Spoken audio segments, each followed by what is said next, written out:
दोस्तों, क्या आप भी हर बात को दिल से लगा लेते हैं? किसी ने कुछ बोल दिया तो टेंशन, किसी ने रिप्लाई नहीं किया तो टेंशन, सोशल मीडिया पे कुछ पोस्ट किया और रील्स पे व्यूज़ नहीं आए, लाइक्स नहीं आए तो टेंशन, मैनेजर ने बोल दिया कि Ritu I talk to you tomorrow, meet me in my office, तो पूरी रात टेंशन। अगर आप सच में इतनी टेंशन लेते हो तो ये वीडियो मेरे प्यारे से दोस्त सिर्फ आपके लिए है। मैं जस्ट ऑफिस से भी आई हूँ और अगेन मैं अपनी फ्रेंड से बात कर रही थी तो वो बता रही थी उनको बड़ी सारी प्रमोशन की टेंशन, अप्रेजल की टेंशन, सैलरी नहीं बढ़ी उसकी टेंशन, किसी और की बढ़ गई उसकी टेंशन। मतलब हम कितने वेले हैं और हमारा दिमाग कितना वेला है कि हम बस टेंशन को अट्रैक्ट करते रहते हैं। तो चलिए मैं आपको बताती हूँ कि भाई क्या करें हम इसके लिए, what should be the solution. मैं भी आई हूँ ऑफिस से, मैं चने खा रही हूँ तो मेरा दिमाग ऐसे घोड़े की तरह दौड़ेगा, तो मैं आपको बताती हूँ आगे। प्रॉब्लम ये है कि हमारे दिमाग में ठूस ठूस के बिठाया गया है कि लोग क्या कहेंगे, अच्छे मार्क्स ना आए तो लोग क्या कहेंगे, एक्स्ट्रा करिकुलर में ना हो तो लोग क्या कहेंगे, स्पोर्ट्स इवेंट में ना जाते हो तो लोग क्या कहेंगे। और धीरे धीरे हम अपनी खुशी से ज़्यादा लोगों के अप्रूवल की परवाह करने लग जाते हैं। सबसे बड़ी प्रॉब्लम ये है। बट एक चीज़ याद रखिए, लोगों को कोई फ़र्क नहीं पड़ता, वो कुछ दिन आपकी बातें करेंगे, उसके बाद वो फिर किसी और बंदे को पकड़ लेंगे, फिर उसके बारे में बातें कर। मैं एक कहानी सुनाती हूँ। एक बुजुर्ग अपने पोते के साथ जा रहे थे, एक गधे के साथ ऐसे गांव से गुजर रहे थे। तो दोनों बहुत देर तक पैदल चलते चलते थक गए। तो पोते ने अपने दादा से कहा कि दादाजी मैं थक गया हूँ, मैं क्या करूँ। तो उन्होंने कहा कि तुम इस गधे पे बैठ जाओ।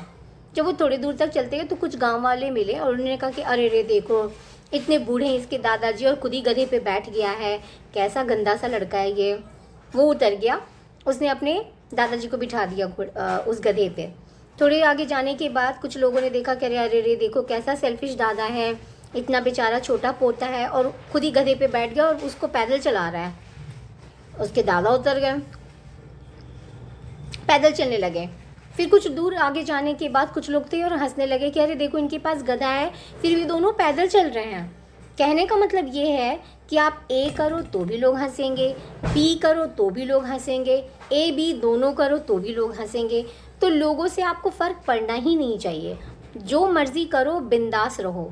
मैं आपको बताती हूँ साइंस क्या क्या होते हैं जिससे कि लिटरली फ़र्क मतलब पता चलता है कि आपको फ़र्क पड़ता है। मैंने स्पेशली पॉइंट्स नोट करके रखे थे ताकि मैं आप लोगों के साथ शेयर कर सकूं।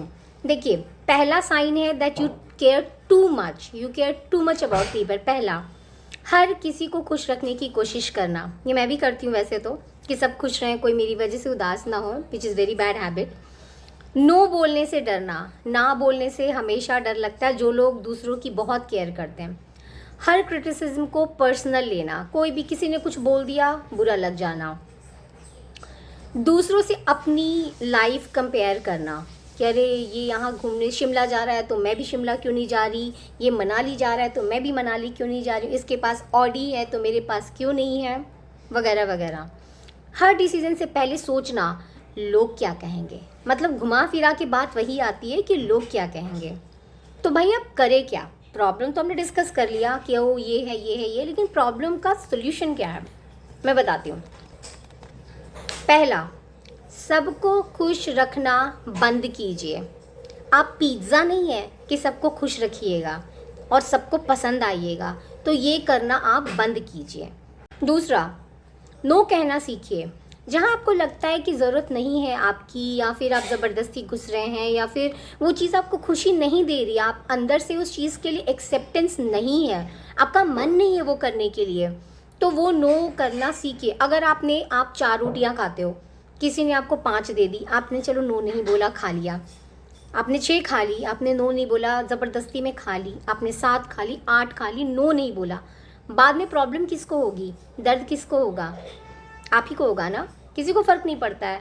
तो नो बोलना सीखिए सही वक्त पे, जब आपके दिल को लगे कि नहीं ये गलत है या ये मुझे नहीं करना है, ना बोलना सीखिए, टू द पॉइंट। थर्ड, अपनी एनर्जी बचाइए। चने खाइए बट ओके, हर आर्ग्यूमेंट जीतना ज़रूरी नहीं है। किसी से कोई बहस हो रही है, ज़रूरी नहीं है हर वक्त अपने पॉइंट्स को रखो या अपने आप को प्रूफ करो कि नहीं, मतलब अगर आप सही भी हैं तो हर वक्त अपने लिए जस्टिफिकेशन देना ज़रूरी नहीं है। ठीक है, लेट इट गो, तुम गलत समझ रहे हो ना मुझे, कोई बात नहीं, हाँ मैं गलत हूँ, इट्स ओके। तो हर आर्ग्यूमेंट जीतने की ज़रूरत नहीं, कभी कभी चुप रहना जीतना ही होता है। ये सबसे बड़ी जीत है, बस चुप हो जाओ। आपको पता है कि आप सही हो, that is more than enough. Okay, social media को रियलिटी बिल्कुल ना समझिए। मैंने कितने लोगों को ऐसा देखा है कि सोशल मीडिया पे इतनी प्यारी वीडियोस डालते हैं that we are so happy travelling this and that, and actually they are very depressed and they are very lonely. दोस्तों चाय बन रही है तो वो अदरक कूटा जा रहा है, इसलिए मैं चुप हो गई।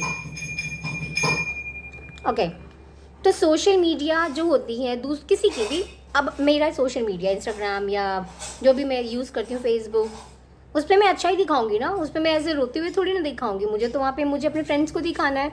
तो सोशल मीडिया जो है वो बस खुशी खुशी दिखाती है, ऊपर ऊपर की हाईलाइट दिखाती है, वो आपका स्ट्रगल नहीं दिखाती, what you are going through and और you might be going through daily basis. तो सोशल मीडिया पे बिल्कुल ट्रस्ट ना करें और अपने गोल्स पर फोकस कीजिए। आपकी लाइफ का कुछ तो गोल होगा, आप कुछ अचीव करना चाहते होंगे, कुछ बनना चाहते होंगे, कुछ पढ़ना चाहते होंगे, कुछ पैशन होगा, उसको फॉलो कीजिए इर्रिस्पेक्टिव ऑफ द फैक्ट कि लोग क्या सोचेंगे। अगर आपको डांस क्लास ज्वाइन करना है, बिंदास कीजिए। लोग क्या सोचेंगे कि अरे ये नाच रही है या नाच रहा है, अरे ठीक है, it's okay, let it be. कुछ टाइम के बाद चुप हो जाएंगे, कुछ दिन के बाद उनको कोई और सब्जेक्ट मिल जाएगा तो उसके पीछे पड़ जाएंगे। तो अपना जो भी गोल है, जो भी आपका पैशन है, उसको फॉलो कीजिए। सोचिए 5 साल पहले जिस बात की वजह से आप परेशान रहे होंगे, अगर वो परेशानी अभी आप सोचिएगा, आपको लगेगा कि वो वर्थ था जिसकी वजह से आपने आंसू बहाए, जिसकी वजह से आपने सोसाइटी का चेहरा देखा या परेशान हुए? नहीं ना। तो आप ऐसा कुछ कीजिए कि 5 साल बाद सोचकर आपको खुशी हो कि मैंने किसी को देखा नहीं, मैंने अब ये नहीं कि अब किसी के लिए कुछ कॉन्स्पिरेसी करने लग जाओ। अच्छी चीज़ करो और बिंदास करो, बिना सोचे करो। जो मैंने पॉइंट्स बताए आपको, सबको खुश रखना, सबको खुश करना बिल्कुल ज़रूरी नहीं है। यहाँ से सेटिस्फैक्शन होना चाहिए, यहाँ से सेटिस्फैक्शन होना चाहिए। देखिए मैं बस इतना बोलूँगी कि ज़िंदगी तब बदलती है जब आप किसी की अप्रूवल के पीछे भागते नहीं हैं। रेस्पेक्ट सबको दीजिए, सबसे प्यार कीजिए, लेकिन अपनी पीस ऑफ माइंड किसी को मत दीजिए। याद रखिए, अगर आप हर किसी को खुश करने निकल जाएंगे तो सबसे पहले तो दुखी आप हो जाएंगे, क्योंकि सबको खुश रखना इम्पॉसिबल। अगर आज की वीडियो ने आपको सोचने पर मजबूर किया या फिर मतलब अगर आपकी आज की वीडियो देखकर आपको ज़रा भी लगे कि हाँ ठीक है, मुझे खुद पे ध्यान देना चाहिए, तो भाई ऑफिस से आके ये वीडियो बनाना मेरे लिए सफल हो गया, क्योंकि मैं ऑफिस से भी आई हूँ और मैंने सोचा कि चलो इस टॉपिक पे थोड़ा डिस्कस कर सकते हैं। तो बस आज के लिए इतना ही है। मैं फिर से कल एक वीडियो बनाऊँगी और कुछ मैं अच्छी बातें आप लोगों के साथ शेयर करूँगी। तो तब तक के लिए